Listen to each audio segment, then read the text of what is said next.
નમસ્કાર, મારી Manjula Sarani official YouTube આઈડીમાં આપ સૌનું હાર્દિક સ્વાગત છે. નમસ્કાર, આપની સાથે હું મંજુલા. દિવાળીના શુભ પર્વની આપ સૌને ખૂબ ખૂબ શુભકામનાઓ. આપણા દેશના સૈનિકો છે કે જેઓ જ માત્ર દિવાળીનો તહેવાર સેલિબ્રેટ કરવા તેઓના ઘરે નથી જતા.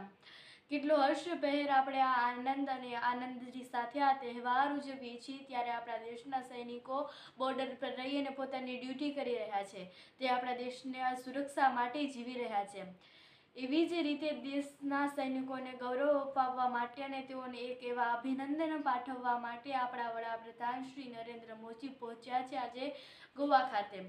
ત્યાં જઈને તેઓએ સૈનિકો માટે ઘણા બધા એક વિશેષ શબ્દો બોલ્યા અને એ વાત પણ સાચી છે કે આપણે સૈનિકો માટે જેટલું પણ બોલીએ તેટલા શબ્દો ઓછા પડે છે.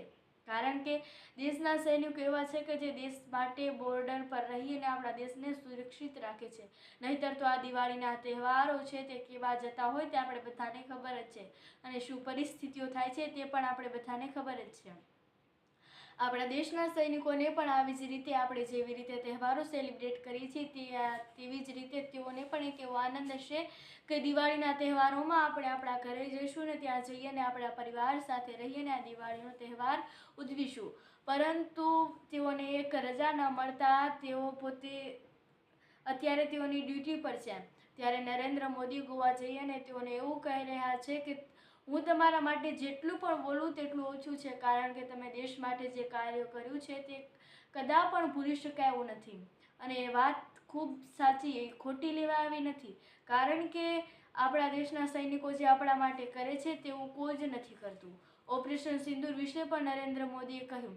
તેઓએ એવું કહ્યું કે ઓપરેશન સિંદૂરમાં પણ તમે એક સાક્ષાત દેવતા રૂપ અમને કાર્ય કરી બતાવ્યું છે. જેવી રીતે દેવી દેવતા આપણા માટે ખૂબ સાક્ષાત્કાર અને આપણા માટે ખૂબ સારા કાર્યો કરે છે.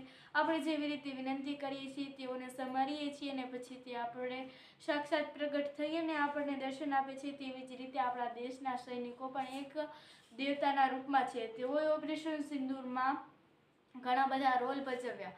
કારણ કે જ્યારે આપણે એક યુદ્ધમાં જઈએ અથવા તો કંઈ ખેલમાં ઉતરીએ ત્યારે આપણે એક વખત નહીં 100 વખત વિચારવું જોઈએ કે મારે મારા પરિવાર સાથે રહેવું છે અથવા તો દેશની રક્ષા કરવી છે. પરિવારને છોડીને દેશની રક્ષા કરવી તે કોઈ નાની માના ખેલ નથી. ઘણા બધા એવા છે કે જેઓને પોતાના પરિવારને છોડી અને દેશની રક્ષા કરવા માટે તેઓએ સૈનિકની નોકરીઓ છોડી દીધી છે. પરંતુ આમાંના કેટલાક એવા સૈનિકો છે જેઓ દેશની રક્ષણની સ્થિતિ માટે ખૂબ વફાદાર છે.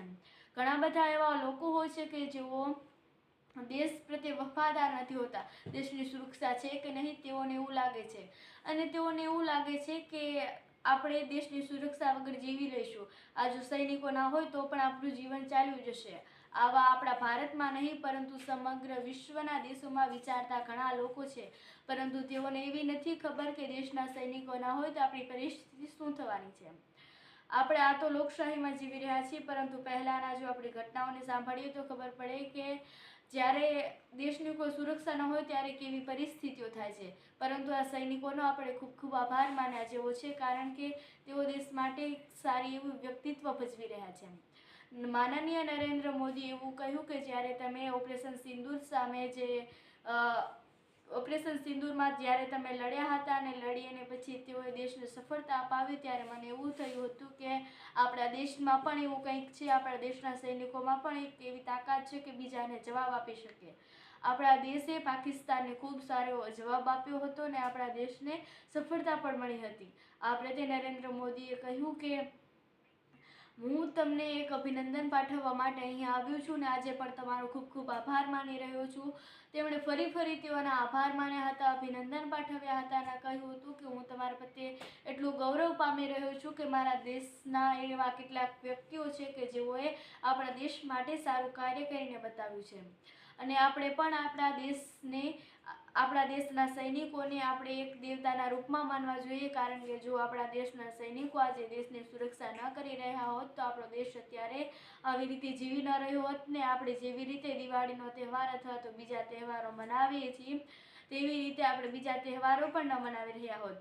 જેવી રીતે ગોવામાં નરેન્દ્ર મોદી ગયા તેવી જ રીતે આપણા દેશના અનેક રાજ્યોમાં બોર્ડરો આવેલી છે ને ત્યાં પણ ગોવાના સૈનિકો નહીં પરંતુ સમગ્ર રાજ્યની જેટલી બોર્ડરો છે ત્યાં સૈનિકો રોકાયેલા છે. તેઓ દિવાળીનો તહેવાર મનાવવા માટે અથવા તો બીજા તહેવારો મનાવવા માટે પણ પોતે જતા નથી. માટે આપણે તમારે આ કમેન્ટ્સમાં કહેવાનું છે કે દેશના સૈનિકો અને માનનીય વડાપ્રધાન શ્રી નરેન્દ્ર મોદી જે ગોવામાં ગયા તે માટે શું કહેવું છે તે કમેન્ટ્સમાં જરૂરથી જણાવજો. અને સાથે જ અમારી મંજુલા સારાણી ઓફિશિયલ યુટ્યુબ ચેનલને સબસ્ક્રાઈબ કરવાનું ભૂલશો નહીં. આભાર.